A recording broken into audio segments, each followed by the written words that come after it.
The idea is that you can look at Plan A and Plan B and Plan C and see on these lines where they are the same. So many industry folks would like to have their people be the navigators for that, but there's also an option for community-based organizations to also help in their communities, in their churches and so forth. Will it be in simple language? That's the hope. Yes. Well, I think, as I mentioned, thanks, Dr. Garcia, for further clarifying. As I mentioned, there are very stringent rules and guidelines. Let us not panic, and let us not leave this place with a fear complex of any kind. I think they have taken, a lot of pains to make this very clear from the layman's perspective. So hopefully it'll all be good. Now, we have one last question, if you can keep it very brief, and then we will wind the program I have down. a couple of things. A small business fellows having trouble with up and down insurance rates. About 70% of the employees in this country work for small business. How does this act help them? Number two, will the doctors get a break from the lawyers so we could reduce the number of procedures that can be done to reduce the overall cost? Is that my for me? So the first question, just to clarify, was how does this help small businesses? Well, the 70% of the workers in this country. Right. 70% of the businesses, actually, not the workers. Yeah. The 30% of big businesses employ 70 or 80% of all of us.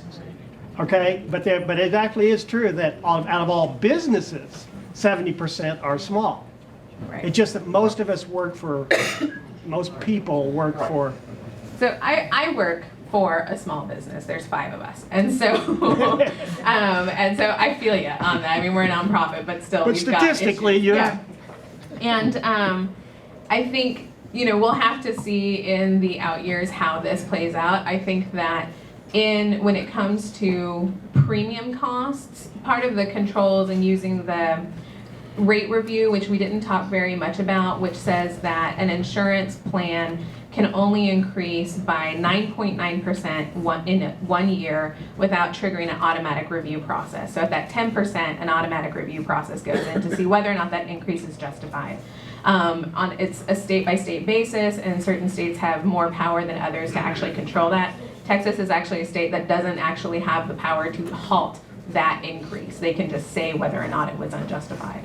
But having some transparency there, at least for the subscriber, to say, hey, this is unjustified, maybe I'm going to go look somewhere else. Secondly, the 80-20 rule, which puts a cap on profits for insurance companies and prioritizes what the individual is getting.